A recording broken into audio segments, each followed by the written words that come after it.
श्री गणेशाय नमः। श्री हरि। संक्षिप्त श्री देवी भागवत। अतल, वितल, सुतल, तलातल, महातल, रसातल और पाताल का वर्णन। भगवान नारायण कहते हैं, नारद, अतल नाम से विख्यात प्रथम विवर परम मनोहर है। इस विवर में बल नामक दानव रहता है। इस अत्यंत अभिमानी दैत्य के पिता का नाम मैं है। इसने 96 प्रकार की मायाएं रची हैं, जिनसे सभी कामनाओं की सिद्धि में सहायता मिलती है। मायावी लोग इनमें से कुछ मायाओं को तुरंत समझ जाते हैं। वह बल वाला दैत्य बड़ा पराक्रमी है। नारद, अब वितल नाम वाले दूसरे विवर का प्रसंग सुनो। यह विवर अतल से नीचे है। यहाँ हाटकेश्वर नाम से प्रसिद्ध भगवान शंकर रहते हैं। ये अपने पार्षदों को सदा साथ रखते हैं।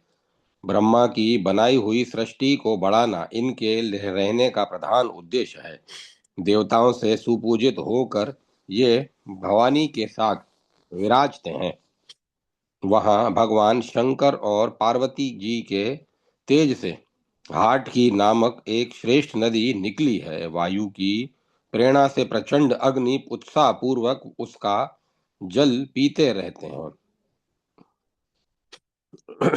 जल पीते समय अग्निदेव जो जल थूक देते हैं, वही हाटक नाम से प्रसिद्ध स्वर्ण बन जाता है। दैत्य इससे बहुत प्रेम करते हैं। उनकी स्त्रियां उसके आभूषण बनाकर सदा पहना करती हैं। नारद, इस वितल के नीचे सुतल नामक विवर कहा गया है। यह सुतल सभी विवरों से श्रेष्ठ माना जाता है। यहाँ विरोचन कुमार बलि रहते हैं। बलि बड़े यशस्वी पुरुष हैं। देवराज इंद्र का परम प्रिय कार्य करने की इच्छा से भगवान श्री हरि वामन रूप से प्रकट हुए थे। उन्होंने ही बलि के इस लोक में रहने की व्यवस्था की है। भगवान ने पहले तीनों लोकों की संपत्ति यहाँ भेज दी। तत्पश्चात दानवराज बलि को वह यहाँ बसाया। इससे इंद्र आदि देवता भी नहीं जिसे इंद्र आदि देवता भी नहीं पा सकते, वह अमित लक्ष्मी इनके पास है। बलि उन्हीं देवादि देव भगवान श्री हरि की भक्ति पूर्वक आराधना करते हैं। इनका विचार सदा पवित्र रहता है। इस समय भी सुतल लोक में बलि का आधिपत्य है। नारद, महात्मा पुरुषों का कथन है कि भगवान वासुदेव के में समस्त पुरुषार्थ प्रदान करने की पूर्ण योग्यता है।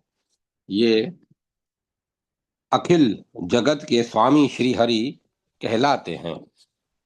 ये दान पात्र बनकर बलि के पास पधारे और बलि ने इन्हें सारी पृथ्वी दान कर दी। अवश्य ही इस दान के फलस्वरूप सुतल लोक का राज्य मिल जाना ही सर्वथा समुचित नहीं माना जा सकता, क्योंकि यदि कोई इन देवादिदेव के नाम का विवश होकर भी उच्चारण कर लेता है, तो वह अपने कर्म रूपी बंधन की रस्सियों को अनायास ही काट देता है। ये भगवान संपूर्ण संसार के निपुण शासक हैं। योगी पुरुष कलेश रूपी बंधन को काटने के लिए निरंतर सांख्य योग आदि साधन करते हैं। ऐसे प्रभु के द्वारा बलि को सुतल लोक का दान कोई उदारता नहीं कही जा सकती।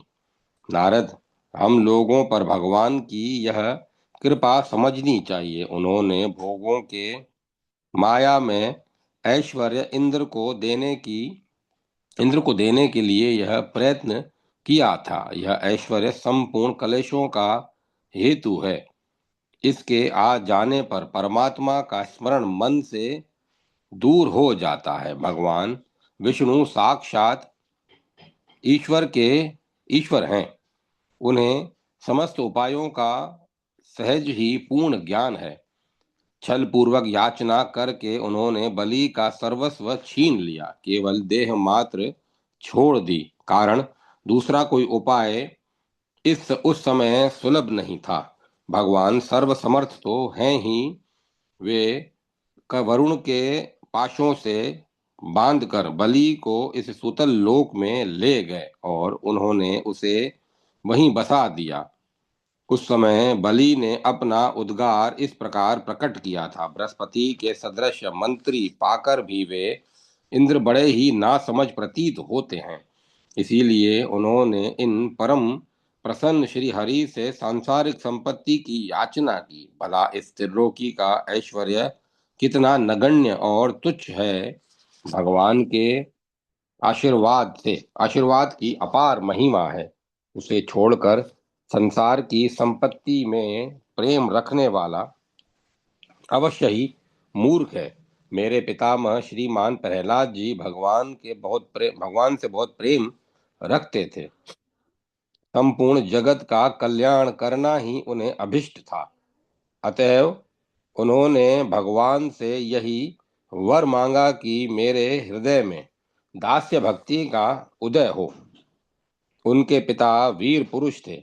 उनकी जीवन लीला समाप्त हो जाने पर भगवान विष्णु उनकी अतुल संपत्ति मेरे पितामह प्रहलाद जी को दे रहे थे, किंतु भगवत प्रेमी मेरे पितामह जी ने उसे लेना स्वीकार नहीं किया। भगवान के प्रभाव की तुलना नहीं की जा सकती। वे अखिल जगत की उपाधि से संपन्न हैं। मुझ जैसा दोषों का भंडार व्यक्ति भला उनके प्रभाव को कैसे जान सकता है। इस प्रकार के विचार संपन्न परम आदरणीय वे दानव राज बलि अब भी सुतल लोक के में विराजमान है। स्वयं भगवान श्री विष्णु ने उनका द्वारपाल होना स्वीकार कर लिया। एक समय की बात है, जगत को रुलाने वाला रावण दिग्विजयी होने के विचार से सुतल लोक में प्रवेश कर रहा था। इतने में भक्तों पर अनुग्रह करने वाले भगवान श्री हरि ने अपने पैर के अंगूठे से उसे ऐसा झटका दिया कि वह 10,000 योजन दूर चला गया। बलि ऐसे परम उदार श्रेष्ठ पुरुष हैं, संपूर्ण सुख भोगने का सुअवसर उन्हें प्राप्त है। देवादिदेव भगवान श्री हरि की कृपा से वे सुतल लोक के राजा होकर विराजमान हैं। भगवान नारायण कहते हैं, नारद, सुतल लोक के नीचे के विवर को तलातल कहा जाता है। वहां दानवराज मैं रहता है। यह महान दैत्य त्रिपुर नामक नगर का स्वामी रहा है। त्रिलोकी की रक्षा के लिए भगवान शंकर ने इसकी तीनों पुरियां भस्म करके इसके यहाँ रहने की समुचित व्यवस्था कर दी थी। देवादिदेव भगवान शंकर की कृपा से इसे यहाँ सुखदायी राज्य प्राप्त हो गया है। यह मायावियों का गुरु है। इसे अनेक प्रकार का माया संबंधी विज्ञान भली भांति ज्ञात है। संपूर्ण कार्यों में सिद्धि पाने की इच्छा से भयंकर दानव गण निरंतर इसका सम्मान सत्कार करते हैं। इस तलातल के नीचे परम प्रसिद्ध महातल नामक विवर है। इस विवर में क्रदु के वंशज क्रोधवश अपने सर्पों का समाज रहता है। नारद, इन सर्पों के बहुत से मस्तक होते हैं। इनमें प्रधान सर्पों के नाम तुम्हें बताता हूँ। कुहक, तक्षक, सुषेण और कालिया। इनके बड़े बड़े फण होते हैं। इनके शरीर में असीम शक्ति होती है। ये बड़े भयानक होते हैं। इनकी जाति ही भयंकर है। पक्षीराज गरुड़ से ये सब प्राय उद्विग्न रहते हैं। ये सब भांति भांति से कीड़ा रचने की कला जानते हैं। अपनी स्त्रियों, बालकों, सुहृदों और संबंधियों के साथ सदा आनंद मग्न होकर ये विहार करते हैं। इस महातल के नीचे के विवर को रसातल कहते हैं। इस विवर में बहुत से दैत्य निवास करते हैं जो पणि नाम से विख्यात थे। उन दानवों की यही बस्ती है। ये दानव निवात कवच, हिरण्य पुरवासी और काल के नाम से प्रसिद्ध हैं। इन्हें देवताओं से सदा शत्रुता बनी रहती है। जन्म से ही ये महान पराक्रमी होते हैं। इनमें असीम साहस रहता है, परंतु अखिल जगत के स्वामी भगवान श्री हरि के तेज से इनकी शक्ति कुंठित रहती है। अतः बलि में सोए हुए सर्पों की भांति ये सदा अपने विवर में ही छिपे रहते हैं। अतः बिल में सोए हुए सर्पों की भांति ये अपने विवर में सदा ही छिपे रहते हैं। ना का इंद्र की एक दूती का नाम शर्मा है। उसने बहुत से मंत्रों का आविष्कार किया है। उन मंत्रों के प्रभाव से बहुत से असुर महान दुख भोग चुके हैं। इस बात को याद करके ये लोग सदा भयभीत रहते हैं। नारद, इस रसातल के नीचे पाताल लोक है। यहाँ नाग लोक के स्वामी बहुत से सर्प रहते हैं। उनमें वासुकी नाम सबसे प्रधान माना जाता है। उनके नाम है शंख, कुलिक, श्वेत, धनंजय, महाशंख, धृतराष्ट्र, शंखचूड़, कंबल, अश्वतर और देवदत्त। इनके बहुत से इनके बहुत बड़े बड़े फण हैं। ये बड़े क्रोधी और महान विषधर हैं। इनमें से कितने ही सर्प 5, 7, 10, 100 और 1000 मस्तकों से सुशोभित हैं। उनके मस्तक की फणियां सदा जगमगाती रहती हैं। देव ऋषि, ये सर्प अपनी मणियों के तेज से पाताल के घोर अंधकार को नष्ट कर देते हैं। क्रोध से उनका शरीर सदा जलता रहता है। नारद, इस पाताल लोक के नीचे 30,000 योजन की दूरी पर भगवान श्री हरि की एक तामसी कला विराजती है। संपूर्ण देवताओं से सुपूजित इस कला का नाम अनंत है। इस नित्य कला में विशेषता यह है कि अहंकार रूपा होने से यह दृष्टा और दृश्य को खींचकर एक कर देती है। अतएव इसे संकर्षण कहते हैं। सहस्त्र मस्तक से शोभा पाने वाले भगवान शेष हैं। इन्हें अनंत कहा जाता है। इनके मस्तक पर टिका हुआ यह गोलाकार भूमंडल ऐसा दिखाई पड़ता है मानो सरसों का दाना हो। जब समय अनुसार इन प्रभु के मन में जगत के संहार की इच्छा उत्पन्न होती है, तब इनकी बोहों के विवर में से संकर्षण नामक रुद्र प्रकट हो जाते हैं। 11 रुद्रों से सुशोभित उनका यह एक व्यू है। ये रुद्र 3 नेत्रों से शोभा पाते हैं। ये स्वयं 3 नोक वाले त्रिशूल को हाथ में लेकर खड़े रहते हैं। इनकी शक्ति की सीमा नहीं है। महान भूतों का अर्थात समस्त जगत का संहार ही इनका मुख्य उद्देश्य होता है। मुने, भगवान शेषनाग के दोनों चरण कमलों के नख लाल मणि के समान परम सुंदर हैं। जब बहुत से नागराज एकांत भक्ति से भावित होकर प्रधान प्रधान नागों के साथ भगवान शेष के चरणों में मस्तक झुकाकर प्रणाम करते हैं, तब उन्हें भगवान के मणि में नखों में स्वयं अपने मणि निर्मित कुंडलों से प्रकाशित मुख एवं सुंदर कपोल तथा गढ़स्थल दिखने लगते हैं। वहां नागराजों की बहुत सी कुमारियां भी रहती हैं।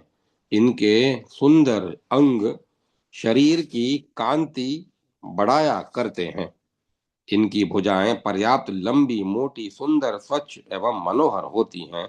इनसे वे परम सुशोभित होकर इधर उधर घूमा करती हैं। चंदन, अगुरु और कस्तूरी के आलेप से वे अपने शरीर को सजाए रहती हैं। वे भगवान शेष की कृपा पूर्ण दृष्टि तथा उनके आशीर्वाद की आशा लगाए वहां निवास करती हैं। भगवान अनंत का हृदय अत्यंत उदार है। उनके बल और एवं पराक्रम का परिमाण नहीं किया जा सकता। उन आदिदेव परम तेजस्वी प्रभु में अनंत गुण वर्तमान है। जगत का कल्याण करने के लिए उन्हें अमर्ष और क्रोध के वेग को दूर कर दिया है।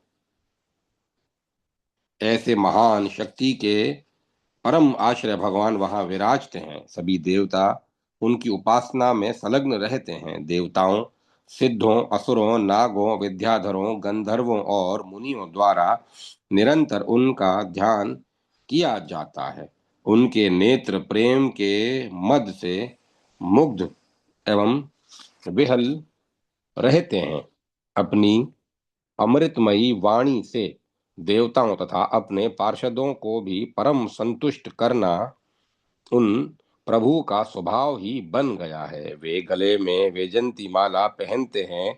उनकी यह माला कभी कुम्भला न सकने वाले तुलसी के निर्मल नवीन दलों से सुशोभित हैं।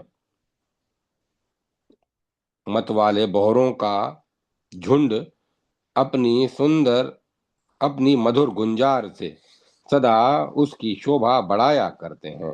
वे देवादिदेव भगवान शेष नीले रंग का वस्त्र पहनते हैं। केवल एक कान में कुंडल धारण करते हैं। उनकी अविनाशी अत्यंत विशाल भुजा हल्के कुकुद पर शोभा पाती हैं। श्रेष्ठ पुरुषों का कथन है कि ये भगवान शेष परम प्रधान देवता हैं। उनका हृदय अत्यंत उदार है। स्वर्णमयी पृथ्वी उनके ऊपर इस प्रकार सुशोभित है जैसे मत वाले हाथी की पीठ पर होदा हो। अध्याय 19-20 समाप्त। जय माता सरस्वती। जय मां सरस्वती। नारद द्वारा भगवान अनंत का यशोगान तथा नरक नामावली। भगवान नारायण कहते हैं, महाभाग नारद सनातन पुरुष हैं। उन्हें ब्रह्मा का मानस पुत्र कहा जाता है। एक समय वे ब्रह्मा की सभा में गए और भगवान अनंत की आराधना करते हुए उनकी महिमा गाने लगे। उनका दर्शन पाकर इस जगत की उत्पत्ति, स्थिति और प्रलय के हेतुभूत सत्यवादी प्राकृतिक गुणों में अपने कार्य करने की क्षमता प्राप्त होती है तथा जिनका रूप अनंत एवं अनादि है और जो अपने में प्रपंचात्मक नाना प्रकार के जगत को धारण किए हुए हैं, उन भगवान संकर्षण के रहस्य को भला कोई कैसे जान सकता है, जिनमें यह सदात्मक अर्थात कार्य कारण भूत समस्त प्रपंच भास रहा है तथा स्वजन व्यक्तियों को वशीभूत करने के लिए ही की हुई जिनकी पराक्रम पूर्ण लीलाओं को मृगराज सिंह ने अपनाया है, उन भगवान संकर्षण ने हम पर विशेष कृपा करके यह परम शुद्ध सात्विक स्वरूप धारण किया है। कोई दुखी अथवा पतनोन्मुख व्यक्ति अनायास हंसी के रूप में भी यदि उनके सुने हुए नाम का एक बार उच्चारण कर लेता है तो उसके अशेष पाप नष्ट हो जाते हैं। फिर ऐसे भगवान शेष को छोड़कर दूसरे पुरुष दूसरे मुमुक्षु पुरुष दूसरे किस देवता की शरण में जाएं। इन भगवान शेष के सहस्त्र मस्तक हैं। अनंत होने के कारण इन्हें अमित पराक्रमी कहा जाता है। पर्वतों, नदियों, समुद्रों एवं समस्त प्राणियों के से सुशोभित यह भूमंडल इनके एक मस्तक पर इस प्रकार ठहरा हुआ है मानो धूल का एक सूक्ष्म कण हो। किसी के 1000 जीव भी हों तब भी वह इन सर्वव्यापी प्रभु के प्रभाव का वर्णन नहीं कर सकते। ऐसी अनुपम शक्ति से शोभा पाने वाले भगवान अनंत के वीर्य, अतिशय गुण और प्रभाव की सीमा नहीं है। नहीं की जा सकती। वे ये रसातल के मूल भाग में परम स्वतंत्र होकर विराजमान है। चराचर जगत की स्थिति बनी रहे अतर्द इन्होंने लीला पूर्वक पृथ्वी को धारण कर रखा है। मुनिवर, मनुष्यों के जैसे कर्म होते हैं उन्हीं के अनुसार उनको ऊंच नीच गतियों की प्राप्ति होती है। इन्हें कर्म का परिपाक कहा गया है। तुम यदि जानना चाहते हो तो मैं बताने के लिए तैयार हूँ। तुम यह प्रसंग सुन सकते हो। नारद जी ने कहा, भगवान, आप प्राणियों की विचित्र गतियों के यथार्थ रहस्य को हमें सुनाने की कृपा कीजिए। भगवान नारायण कहते हैं, नारद, कर्ता की श्रद्धा के अनुसार ही गतियां भी पृथक पृथक हुआ करती हैं। श्रद्धा में भी सदा तीन प्रकार के भेद होते हैं, अतः इनके फल में भी विभिन्नता होना स्वाभाविक है। कर्ता में यदि सात्विक श्रद्धा हो तो कर्म के फल स्वरूप उसे सुखप्रद गति मिलती है। राजसी श्रद्धा होने से वह कष्टप्रद गति का अधिकारी होता है। तामसी श्रद्धा के प्रभाव से कर्ता दुखी और मूर्ख बन बैठता है। यूं श्रद्धा के तारतम्य से फल में भी विचित्रता बतलाई गई है। द्विजवर, माया अनादि है। इसके बनाए हुए कर्म ही गतियों के उत्पादक हैं। ये गतियां सहस्त्रों की संख्या में हैं। नारद, त्रिलोकी के भीतर दक्षिण दिशा में अग्निश्वाक्त नामक पितृगण तथा अन्य पितृ भी निवास करते हैं। यह स्थान पृथ्वी से नीचे और अतल लोक से ऊपर है। ये सत्य स्वरूप है। ये परम समाधि लगाकर इस प्रकार की आशा लगाए बैठे रहते हैं कि शीघ्र हमारे वंशजों का कल्याण हो जाएगा।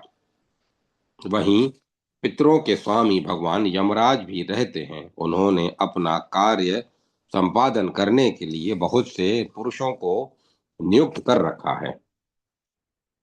उनके द्वारा नियुक्त वे पुरुष मरे हुए प्राणियों को वहां ले जाते हैं। भगवान की आज्ञा के अनुसार दंड विधान करना यमराज का प्रधान कर्तव्य है। अपने गणों के साथ रहकर वे विचार पूर्वक कर्म और दोष के अनुसार प्राणियों को यथोचित दंड दिया करते हैं।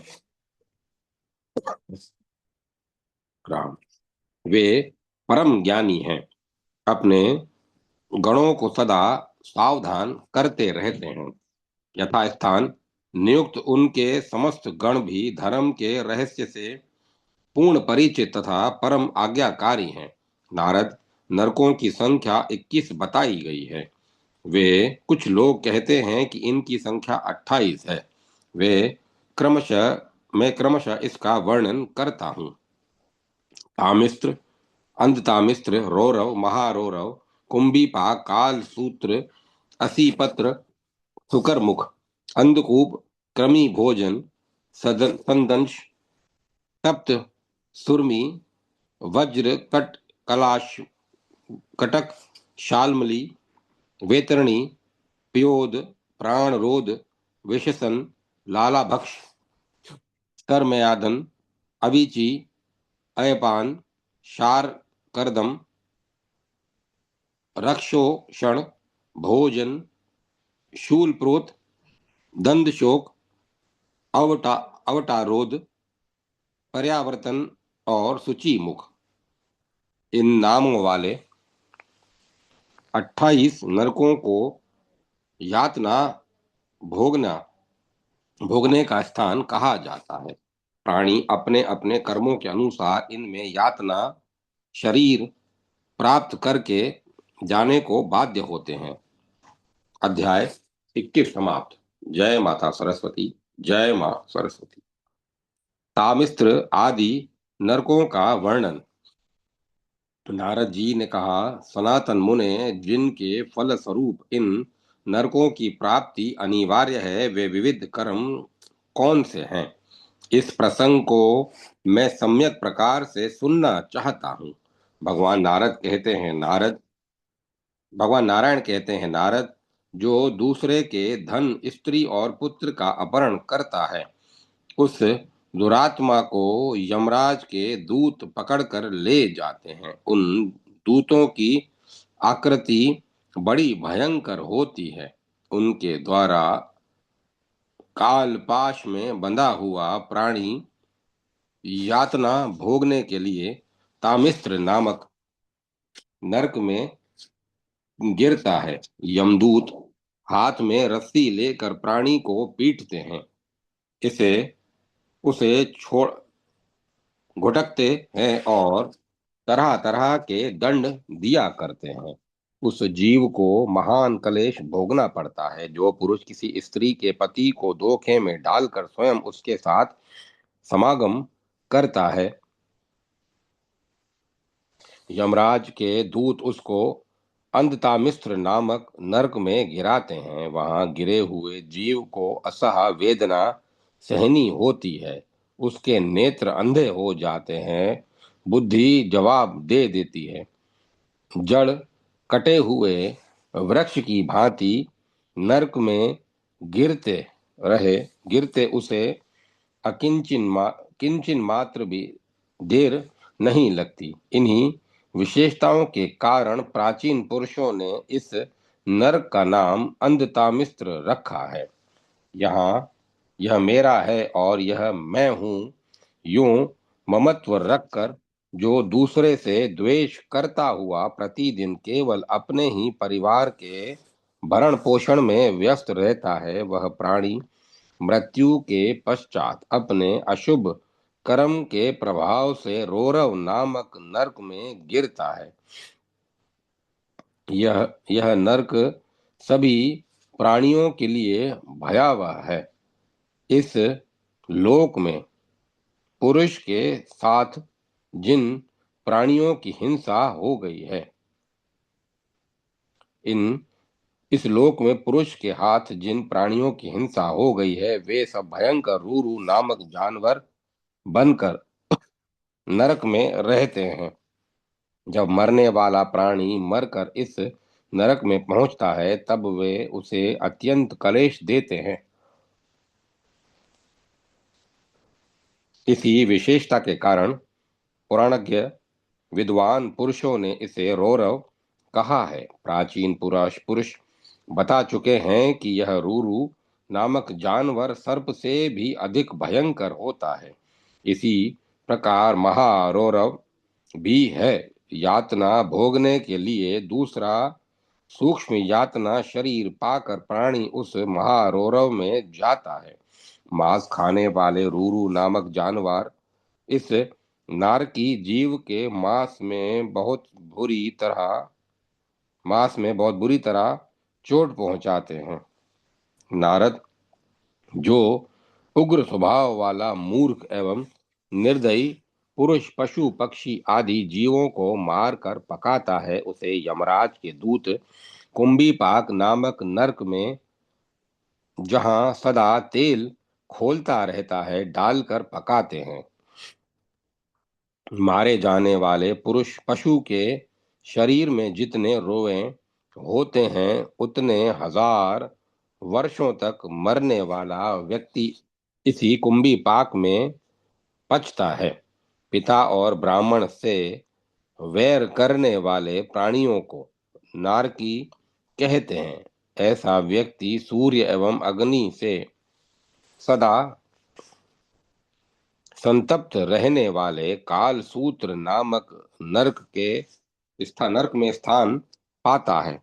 उसके पिता भूख और प्यास की ज्वाला धधकती रहती है उसके भीतर भूख और प्यास की ज्वाला धधकती रहती है और बाहर से उसके शरीर को सूर्य एवं अग्नि का प्रचंड ताप जलाता रहता है। यह वह अत्यंत घबरा कर कभी बैठता, कभी लेटता, कभी कोई चेष्टा करता, कभी उठकर खड़ा होता है और कभी दौड़ने लगता है। देवर्षे, किसी विपत्ति का काल न होने पर भी जो अपने वेद विहित मार्ग से हटकर पाखंड का आश्रय लेता है, उस पापी व्यक्ति को यमदूत असीपत्र नामक नरक में डाल देते हैं। वे जब उसे करोड़ों में मारते हैं, तब वह नारकी जीव अत्यंत उतावला होकर बड़ी तेजी से इधर उधर भागने लगता है। ऐसी स्थिति में असी पत्र से उसका सारा शरीर छिद जाता है। उस असी पत्र में दोनों ओर तेज धार रहती है। संपूर्ण शरीर छिद जाने पर हाय मैं मारा गया, वह यूं चीख उठता है। अपार कष्ट भोगने से वह प्राणी पद पद पर गिरने लगता है। इस प्रकार अपने धर्म से विमुख होकर पाखंड का आश्रय लेने वाले मूर्ख प्राणी को अपने कुकर्म का फल भोगना पड़ता है।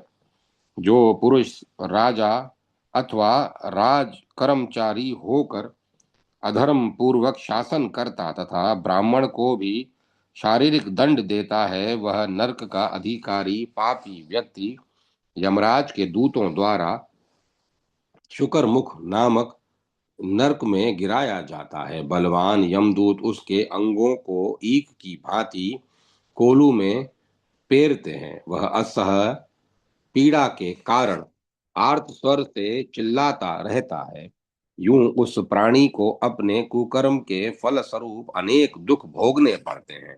नारद, मच्छर एवं खटमल प्रभृति जंतु मनुष्य का रक्त चूसते हैं, परंतु वे तो दूसरे की पीड़ा को स्वयं समझ नहीं सकते। पर जो मनुष्य अन्य व्यक्तियों की व्यथा से परिचित हैं, वह यदि उन्हें कष्ट पहुंचाता है तो उस कुकर्म के फलस्वरूप उसे अंधकूप नामक नरक में गिरना पड़ता है। वह नरक बिल्कुल अंधकार में है। वेर चुकाने वाले पशु पक्षी मृग सर्प मच्छर जूं खटमल मधुमक्खी तथा द्वंद शूक आदि जानवरों से वह नरक भरा रहता है। निर्दयी व्यक्ति जब नरक में पहुंचता है, तब वे जंतु उसे पीड़ित करने लगते हैं। पीड़ा से ग्रस्त होकर वह व्यक्ति इधर उधर भागने लगता है, मानो शरीर के भयानक रोगग्रस्त हो जाने पर उसमें रहने वाला जीव चक्कर काट रहा हो। जो कुछ भी भोज्य पदार्थ प्राप्त हो, उसे पंच यज्ञ करके विभाजित करने के पश्चात ही भोजन करना चाहिए। यह शास्त्रोक्त नियम है। जो पुरुष ऐसा नहीं करते, उन्हें काक कहा गया है। इस कुकर्म के फल स्वरूप यमराज के भयंकर दूत उस पाप में प्राणी को कृमि भोजन नामक नरक में गिराते हैं। इस प्रकार इस नरक में 1,00,000 योजन विस्तृत एक भयंकर कृमि कुंड है। भोजन बनाकर अकेला स्वयं ही खा जाने वाला व्यक्ति कीड़ा बनकर उस कुंड में वास करता है। देवऋषि, विपत्ति काल न होने पर भी जो ब्राह्मण अथवा अन्य किसी भी वर्ण के लोगों से चोरी या जबरदस्ती करके सोना या रत्न छीन लेता है, उसे मरने पर यमराज के दूत सदंश नामक नरक में गिराते हैं। अग्नि के समान संतप्त लोहे के पिंडों से उसे ढाकते हैं। जो पुरुष अगम्य स्त्री के साथ रमण करता है अथवा जो स्त्री अगम्य पुरुष के साथ समागम करती है, उसे यमदूत तप्त सुरमी नामक नरक में गिराकर कोड़े से पीटते हैं। फिर लोहे की बनी जलती हुई स्त्री की मूर्ति से पुरुष को और ऐसे ही जलती हुई लोहमयी पुरुष मूर्ति से स्त्री को आलिंगन कराते हैं। जो महान पापी व्यक्ति पशु आदि समस्त प्राणियों के साथ व्यभिचार करता है, उसे मरने पर यमराज के दूत शालमली नामक नरक में रखते हैं। यह वज्र के समान लोह में कांटों से भरा हुआ नरक है। नारद, जो राजा या राजा के कर्मचारी पाखंडी बनकर धर्म की मर्यादा का पालन नहीं करते, वे मर्यादा भंग रूपी पाप के कारण मरने पर वेतरणी नामक नरक में जाते हैं। नरकों की खाई के समान प्रतीत होने वाली इस भयानक वेतरणी नामक नदी में यमराज के दूत उन्हें धकेल देते हैं। नारद, इस नरक में पड़े हुए प्राणी को जलचर जंतुओं चारों ओर से खाया करते हैं। ये वे प्राणी इधर उधर भागते हैं, प्राण निकलते नहीं और बाध्य होकर अपने बुरे कर्म के फल को भोगने के लिए सदा संतप्त रहते हैं। वह नदी मल, मूत्र, पिब, रक्त, केश, हड्डी, नख, चर्बी, मांस और मज्जा आदि अपवित्र वस्तुओं से भरी रहती है। उसी में गिरकर वे पापी प्राणी छटपटाते हैं, जो उच्च कुल के होते हुए भी शूद्रा के स्वामी बन जाते हैं।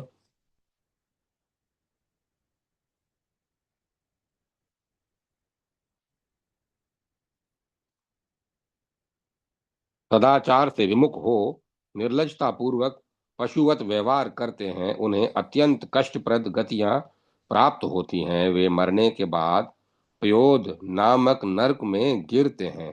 वह नरक विष्ठा, मूत्र, कफ, रक्त और मल से भरा रहता है। यमराज के क्रूर दूत बड़े दुराग्रह के साथ उस नरक में पड़े हुए प्राणी को वे अपवित्र वस्तुएं खाने को विवश करते हैं। जो द्विज जाति के पुरुष श्रेष्ठ कुल में जन्म लेकर कुत्ते और गधे आदि जानवरों को पालते हैं, शिकार में बहुत प्रेम रखते तथा अपवित्र स्थान में जाकर नित्य मुर्गों को मारा करते हैं, ऐसे लाखों अधम प्राणियों को मरने के बाद यमदूत प्राण रोध नामक नरक में गिराकर बाणों से छेदते हैं। दुर्नीतिपूर्ण मार्ग पर चलने वाले उन व्यक्तियों की बड़ी भारी दुर्दशा होती है। जो दंभी नीच मनुष्य दंभ के लिए यज्ञ का आयोजन करके उसमें पशुओं की हिंसा करते हैं, उन्हें उस लोक से जाने पर यमराज के दूत विशन नामक नरक में गिराकर असह्य कोड़ों से पीटते हैं। जो द्विज काम से मोहित होकर सगोत्र स्त्री के साथ समागम करता है, उस मूर्ख व्यक्ति को यमराज के दूत वीर से भरे हुए लाला भक्ष नामक नरक कुंड में गिराकर बलपूर्वक वीर्य पिलाते हैं। जो चोर, राजा अथवा राजपुरुष आग लगाते, विष देते, दूसरे की संपत्ति नष्ट करते तथा गांवों एवं धनों को लूटते हैं, उनकी मृत्यु होने पर यमराज के दूत उसे उन्हें सार मयादन नामक नरक में ले जाते हैं। इस नरक में 720 अत्यंत विचित्र सार में रहते हैं। ये वे उन नारकी प्राणियों को काट कर खाते हैं। मुने, इसीलिए इस नरक का नाम सारमयादन पड़ा है। इसके बाद जब अविची आदि प्रमुख नरकों का वर्णन करूंगा इसके बाद अब अविची नाम आदि प्रमुख नरकों का वर्णन करूंगा। भगवान नारायण कहते हैं, देव ऋषि जो दान और धन के लेन देन के में साक्षी बनकर सदा झूठ बोलते हैं, झूठी गवाही देते हैं, वे पाप बुद्धि मनुष्य मरने पर 100 योजन के ऊंचे पर्वत शिखर से अविची नामक नरक में गिराए जाते हैं। यह नरक बड़ा ही भयंकर है। इस आधार शून्य नरक में प्राणियों को नीचा सिर करके किए हुए गिरना पड़ता है। इस नरक की पथरीली भूमि जल के समान दिखती है, इसी से इसे अविची कहते हैं। देवऋषि वहां पत्थर ही पत्थर बिछे रहते हैं। उन पर गिरने से प्राणी का सारा अंग एक एक तिल छिद जाता है, परंतु उनकी मृत्यु नहीं होती। अतः वे बाध्य होकर उसी में पड़े पड़े कष्ट भोगते हैं। नारद, जो ब्राह्मण क्षत्रिय अथवा वैश्य प्रमादवश मदिरा पीते हैं, उन्हें यमदूत अह अहपान नामक नरक में गिराते हैं और आग से जलते हुए लोहे के सिंकचों उनके मुंह में घुसेड़ देते हैं। मुने, जो स्वयं नीच कुल में उत्पन्न हुआ है, किंतु अभिमानवश जन्म, तप, विद्या, आचार आचार वर्ण या आश्रम में अपने से श्रेष्ठ पुरुषों का सम्मान नहीं करता, वह पुरुष अधम माना जाता है। मरने के बाद यमराज के दूत उसका सिर नीचा करके शार करदम नामक नरक में गिरा देते हैं। वहां वह असह पीड़ाओं को भोगता है। मुनिवर, काम मोहित मनुष्य नरबलि के द्वारा भैरव यक्ष आदि का यजन करते हैं, अथवा जो स्त्रियां नर पशु का मांस खाती हैं, वे मरने के पश्चात रक्षोगण भोजन नामक नरक में गिरते हैं। उन्होंने जिन मनुष्यों को इस लोक में मारा और खाया है, वे सब के सब पहले से ही राक्षस होकर यमराज के यहाँ रहते हैं। मुने, जब मारने और खाने वाले वे व्यक्ति उस नरक में पहुंचते हैं, तब जिस प्रकार वे मारे और खाए जा चुके हैं, ठीक वैसे ही कसाई के रूप में परिणत होकर वे तीखी कुल्हाड़ी से उनके शरीर को काटते हैं। उससे जो रक्त निकलता है, उसे पीकर अनेक प्रकार से नाचने और गाने लगते हैं। नारद, ग्राम में अथवा जंगल में रहने वाले प्रत्येक प्राणी को भी जीवन की इच्छा रहती है। जिन प्राणियों का जीवन विश्वस्त व्यक्तियों पर निर्भर है, उनको उन विश्वस्त विश्वस्त व्यक्तियों में जो फुसलाकर अपने पास बुला लेते हैं और मानो अपने मनोरंजन के लिए उनके बदन में कांटे चुभाकर अथवा रस्सी बांधकर कष्ट देते हैं, उन्हें मरने पर यमदूतों की प्रेरणा से शूल प्रोत नामक नरक में गिरना पड़ता है। उनके सभी अंगों में शूल आदि चुभाए जाते हैं। उन्हें भूख और प्यास की असह पीड़ा होने लगती है। कंक और बटेर आदि तीखी चोंच वाले पक्षी जहां तहां उन्हें नोचते रहते हैं। उस समय उन्हें अपने पूर्वकृत पापों की स्मृति होती है। विप्र, जो क्रूर स्वभाव वाले मनुष्य सर्पों की भांति प्राणियों को उद्विग्न करते हैं, वे मृत्यु के उपरांत दंदशुक नामक नरक में गिराए जाते हैं। वह 5 मुख और 7 मुख वाले सर्पों से पूर्णतः भरा रहता है। क्रूर स्वभाव वाले सर्प बिलों में रहते हैं। जब प्राणी वहां पहुंचते हैं, तब वे तुरंत उन्हें काटने लगते हैं। जो पुरुष किसी अन्य व्यक्ति को अंधेरी कोठरी अथवा प्रकाशहीन घरों में रहने के लिए विवश करते हैं, वे इस कुकर्म के फलस्वरूप अवटारोध नामक नरक में पड़ते हैं। उन पापी मनुष्यों को यमराज के दूत स्वयं अपने हाथ से वैसे ही अंधकार में स्थानों में रखकर विषैली अग्नि के धुएं से कष्ट पहुंचाते हैं, जो द्विज स्वयं ग्रह का स्वामी होकर अपने यहाँ समय पर आए हुए अतिथियों को पापपूर्ण नेत्र से इस प्रकार देखता है मानो उन्हें भस्म ही कर डालेगा। मरने पर उस पाप दृष्टि वाले पुरुष को भी यमराज के सेवक नरक में ढकेल देते हैं। उस नरक में काक, कंक, वट और गिद्ध आदि बहुत से क्रूर पक्षी वज्र के समान चोंचों से सुशोभित होकर रहते हैं। वे सहसा उस नारकी व्यक्तियों की आंखें निकाल लेते हैं।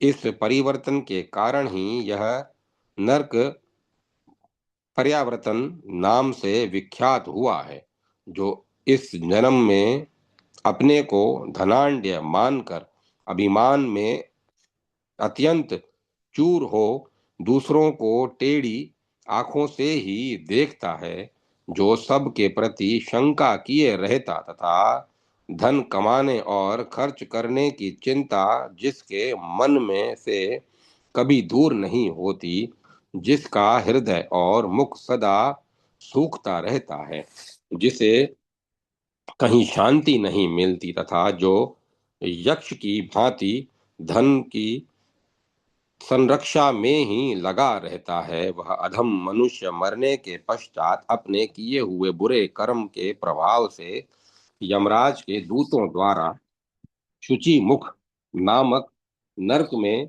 गिराया जाता है। यमराज के अनुचर धन में चिपके रहने वाले उस व्यक्ति के संपूर्ण अंगों को सूत्रों से दर्जियों की भांति सी देते हैं। देवऋषि नारद पाप कर्म करने वाले मनुष्यों को यातना भुगताने के लिए इस प्रकार के सैकड़ों एवं हजारों संख्याओं में बहुत से नरक हैं, ऐसा समझना चाहिए। कुछ ही बतलाए गए हैं और बहुतों का नाम ही नहीं लिया है। उन्हें ये सभी नरक महान दुखप्रद हैं। पापी मनुष्यों को इनमें जाना पड़ता है। धर्मपरायण पुरुष सुखदायी लोकों में जाते हैं। मुनिवर, मैंने जिस प्रकार देवी के पूजन का रूप और आराधन का लक्षण तुम्हें बताया है, प्राय वही अपना धर्म है। इसके अनुष्ठान मात्र से मनुष्य नरक में नहीं जाता। सुपूजित होने पर भगवती जगदम्बा संसार रूपी समुद्र से मनुष्यों का उद्धार कर देती है। अध्याय 22-23 समाप्त। जय माता सरस्वती। जय मां सरस्वती। देवी की उपासना के प्रसंग का वर्णन। नारद जी ने पूछा, महाराज, देवी की आराधन रूपी श्रेष्ठ धर्म का क्या स्वरूप है तथा किस प्रकार से उपासना करने पर देवी परम पद प्रदान करती हैं? पूजा की क्या विधि है तथा कैसे, कब और किस स्तोत्र से आराधना करने पर भगवती दुर्गा कष्टप्रद नरक से मनुष्यों का उद्धार करती है? भगवान नारायण कहते हैं, परम विद्वान देवऋषि नारद, जिस प्रकार धर्म पूर्वक आराधना करने पर भगवती स्वयं प्रसन्न हो जाती हैं, वह प्रसंग अब तुम मन को एकाग्र करके मुझसे सुनो।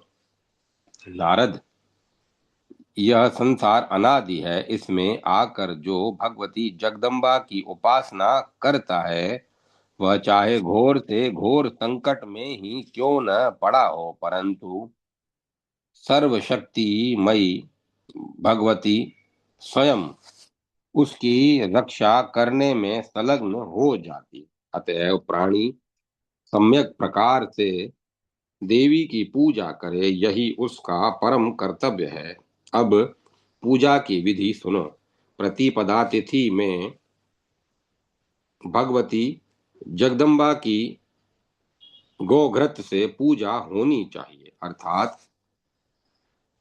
षोडश उपचार से पूजन करके नैवेद्य के रूप में उन्हें गाय का घृत अर्पण करना चाहिए एवं फिर वह घृत ब्राह्मण को दे देना चाहिए।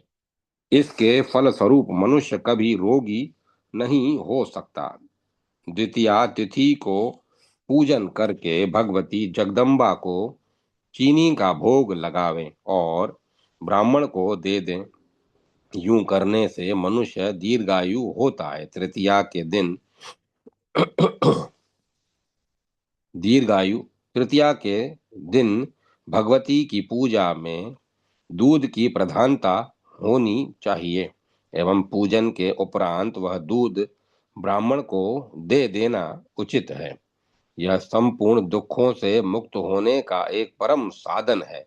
चतुर्थी के दिन मालपुआ का नैवेद्य अर्पण किया जाए और फिर वह योग्य ब्राह्मण को दे दिया जाए। इस अपूर्व दान मात्र से ही किसी प्रकार के विघ्न सामने नहीं आ सकते। पंचमी तिथि के दिन पूजा करके भगवती को केला भोग लगाएं और वह प्रसाद ब्राह्मण को दे दें। ऐसा करने से पुरुष की बुद्धि का विकास होता है। षष्ठी तिथि के दिन देवी के पूजन में मधु का महत्व बताया गया है। वह मधु ब्राह्मण अपने उपयोग में ले। इसके प्रभाव से साधक सुंदर रूप प्राप्त करता है। सप्तमी तिथि के दिन भगवती की पूजा में गुड़ का नैवेद्य अर्पण करके ब्राह्मण को दे देना चाहिए। द्विजवर ऐसा करने से पुरुष शोक मुक्त हो सकता है। अष्टमी तिथि के दिन भगवती को नारियल का भोग लगाना चाहिए। पर नारियल का भोग लगा फिर नैवेद्य रूप में वह नारियल ब्राह्मण को दे देना चाहिए। इसके फलस्वरूप इस उस पुरुष के पास किसी प्रकार के संताप नहीं आ सकते। नवमी तिथि में भगवती को धान का लावा अर्पण करके ब्राह्मण को दे देना चाहिए। इस दान के प्रभाव से पुरुष इस लोक और परलोक में भी सुखी रह सकता है। मुने दशमी तिथि के दिन भगवती को काले तिल का नैवेद्य अर्पण करना चाहिए। पूजन के पश्चात वह नैवेद्य ब्राह्मण अपने काम में ले ले। जो एकादशी के दिन भगवती को दही का भोग लगाकर ब्राह्मण को दे देता है उस पर भगवती जगदम्बा परम संतुष्ट होती है। मुनिवर द्वादशी के दिन में चिवड़े का महत्व है।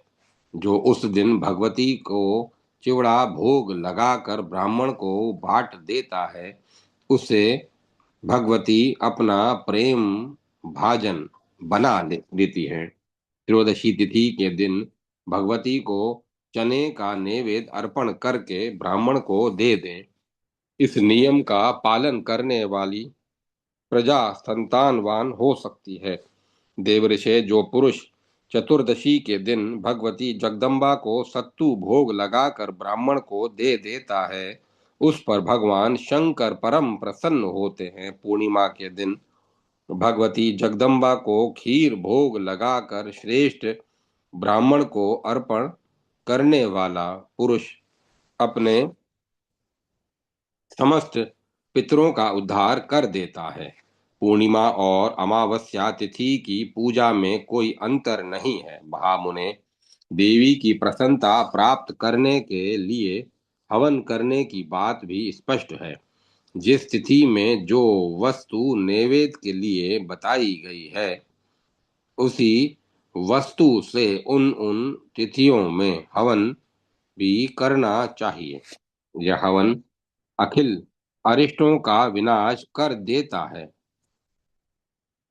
अब दिन के पूजन की विशेषता बतलाते हैं। रविवार को खीर का नैवेद्य अर्पण करना चाहिए। सोमवार को दूध भोग लगाने की बात कही गई है तथा मंगलवार को केला भोग लगावें।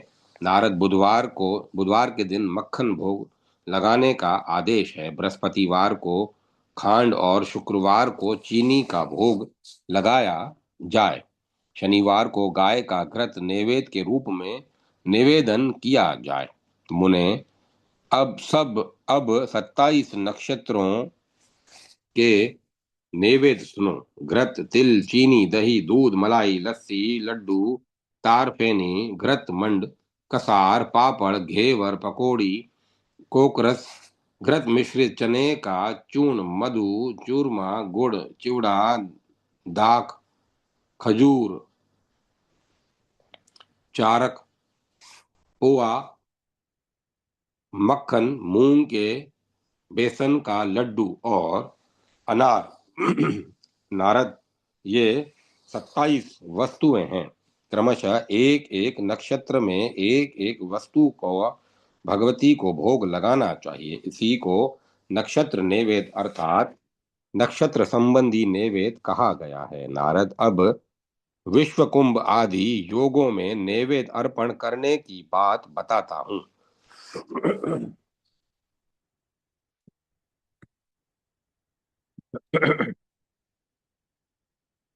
यूं नियमानुसार